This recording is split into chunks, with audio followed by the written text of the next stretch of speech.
তারপর সেখান থেকে বেরিয়ে আমরা চলে আসি কিন্তু একটু ব্যাংকের মোড়ে। আর এখানে কিন্তু দশমী মানে সমস্ত ঠাকুর এক জায়গায় এসে কিন্তু যুগল মন্দিরে ঘাটে যাই। তারপর কিন্তু অনেকটাই রাত হয়ে গেছিলো, চলে এসেছিলাম আমাদের বাড়ির কাছে এসে একটা রেস্টুরেন্টে যাই।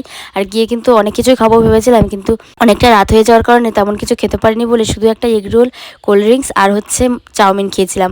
আর মোগলাই নিয়ে আসবো ভেবেছিলাম বাড়িতে, কিন্তু অনেকটা রাত হবে, লেট হয়ে যাবে বলে মোগলাইটা আনতে পারিনি। তারপর সেখান থেকে খাওয়া দাওয়া করে আমরা কিন্তু বাড়িতে চলে আসি। আর বাড়িতে এসে কিন্তু মায়ের অনেক রান্নাবান্না ছিল, মানে দশমীর দিন না হলে তার পরের দিন আমাদের মধ্যে কিন্তু লুচি ঘুগনি মিষ্টি করে সবার বাড়িতে বাড়িতে দিতে হয়। এবার তার জন্য কিন্তু মা দশমীর দিন লুচি ঘুগনি, তারপর বোঁদে আরও যা যা হয় সেই সমস্তগুলো মা করেছিল। তারপরে বাজার থেকে মিহিদানা সীতাভোগ মিষ্টি সমস্ত কিছু নিয়ে এসে এরকম প্লেট সাজিয়েছিল। আমি যদিও বা প্লেটের মধ্যে সমস্ত কিছু তুলিনি, একে একে সাজাচ্ছিলাম, সেই মুহূর্তে আমি ভিডিও করেছিলাম।